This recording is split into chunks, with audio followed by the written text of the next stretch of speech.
Kasi yung lahi natin, nangingisay kapag nagsisinungaling. Parang di niya naman po ako anak ah. Hindi totoo yan. Alam mong anak kita.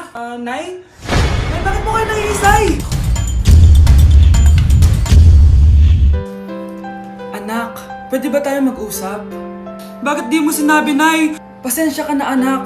Natakot lang kasi ako kaya di ko agad nasabi sa'yo. Alam mo anak, kahit ampun ka, mahal na mahal ka ni nanay. Talaga, Nay? Mahal na mahal ko din po kayo, Nay.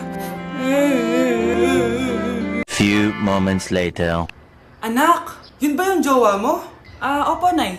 Bakit ang laki ng tiyan, anak? Buntis ba yun? Lo, hindi po, Nay. Taba lang yun. Naku, siguraduhin mong taba lang yun, ha? Ang bata-bata mo pa. Ayoko pang Anak, yun na po yung sinasabi ko eh. Bayan, magkakapo na ako.